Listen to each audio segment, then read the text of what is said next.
Hey guys, the channel is at risk of being taken down. Unfortunately, I can't live stream for at least 90 days. My channel is under review with 2 copyright strikes. I just want to thank you guys for the support so much, and thank you.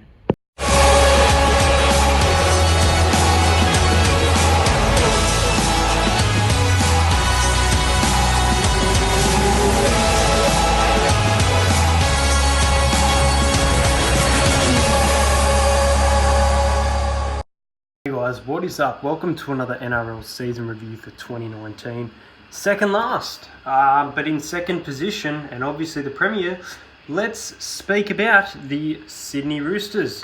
They had a massive 2019, obviously taking out that premiership, being the first team to go back-to-back since the Brisbane Broncos in the 90s. Let's get into their season review, what I thought of the club, their best players, their best win. You guys know the drill. Let's get started. So guys, as I mentioned, massive year from the Sydney Roosters, being the first team to go back-to-back in a very controversial grand final, but a very enjoyable one. It was good to be at this game. The Raiders and the Roosters was the 2019 grand final. This team had a couple losses throughout the year, but no one ever completely writ them off.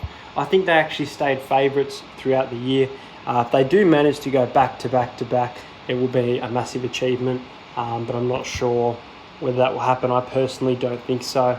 The Roosters had their final Cooper Cronk year. Cooper Cronk won 3 premierships now in a row, which is massive.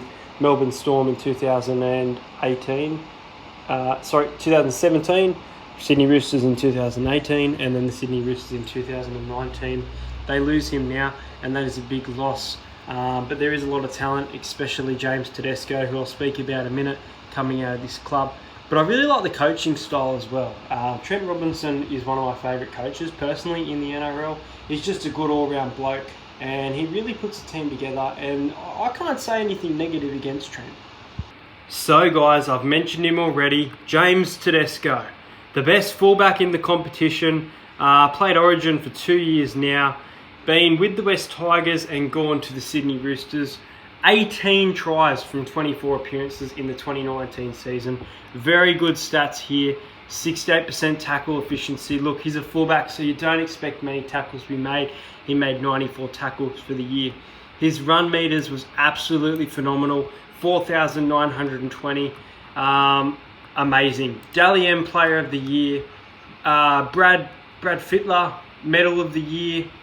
Winning the Origin Game 3 try.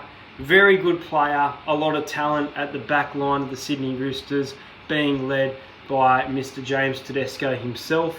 And I do think he's going to get better as a player. However, in 2020, I think he'll be a little bit quieter than he has been. I do expect him to definitely earn that Origin jersey, but I expect a bit of a quieter year, but a lot of improvement as well from James Tedesco this year. Next up, I'm going to be speaking about my favourite player personally for the Roosters, and that is Victor Radley, Victor the Inflictor. He can play at lock, he can play at hooker. He's a very versatile player, just like Mitchell Orbison, who I haven't mentioned in my top 3, but Mitchell Orbison is a very good player, and I am expecting a big year from him potentially as well in the 2020 NRL season. But I love Victor Radley's style of play. Not many tries, 6 tries from 27 appearances.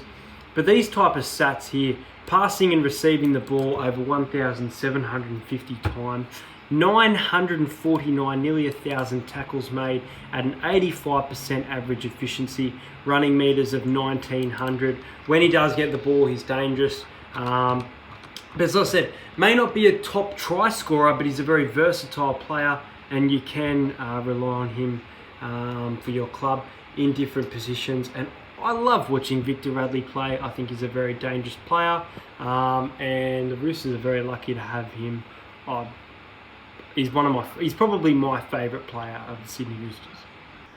Now guys, last but not least, this guy here is so fucking underrated. Joseph Manu is one of the best centres in the game, in my opinion personally. I think he was a lot better than Latrell in the 2019 season. He scored 8 tries from 25 appearances. Try assist 5. Look, for a centre himself, that is very good, I think. Line breaks 8. But no, you think about that. Try assist 5 not even scoring the tries himself, creating opportunity, breaking 75 tackle breaks as a centre, 338 tackles made, and a running metres of 2,561. Joseph Manu is a very dangerous player. He can catch a high ball. Reminds me very much of Blake Ferguson with his high ball, except he doesn't make errors. I just don't see many errors. He's missed 60 tackles in the year, which is a large number, but I love Joey Manu as a centre, and I expect him to get centre of the year very soon. There are two wins that stand out for me for the Roosters. Now, the first one is one of my favourite games of the year. At half-time, the Roosters led 20-8. They let in a few tries, quite a few, 20 all into Golden Point against the Melbourne Storm at Amy Park. A decoy field goal from Latrell Mitchell, one of my favourite moments of the year. The Roosters won this one, 21 points to 20. Very good game of football. Just the fact that they let points in doesn't make it my game of the year for them, but I had to mention this based on how much I enjoyed this. One of the best games of football I've watched in years. Go and check it out if you can, if it's on YouTube or if you've got an NRL pass. Great game of footy last year. My favourite win from the Roosters, though, in 2020, at half-time it was 18-12. At full time, it was 22-18. At GIO Stadium, Canberra, the Raiders were in red-hot form. Roosters did go in as favourites, but a lot of people, I think I tipped the Roosters, but a lot of people tipped the Raiders to win this one. Double try to Daniel Tupou, a great try from Jared Croker, a 22-18 win for the Roosters over Rydal in a top four clash. Very good game of footy, this one.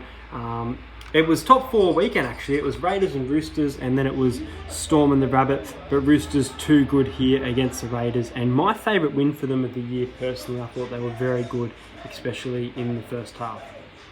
Anyway, guys, that's going to be it for this video. I hope you guys enjoyed the Roosters season review. One left, the minor premiers, the Melbourne Storm. I'll get them done next week. Subscribe to the channel if you're new. If you go for the Roosters, let me know what you guys thought of this video, who you think the best player is and who you think will improve in the 2020 season. They welcome Kyle Flanagan to the side in that number 7 jersey for Cooper Cronk. I think he'll take a while to adjust. I don't think he'll be a terrible player. I think he'll take a while to adjust, and I expect the Roosters to finish just outside the top 4 in 5th position. Don't expect them to go back to the grand final, but I don't expect a bad year from them either. Anyway, guys, thanks for watching this video, and I'll see you guys in my next one.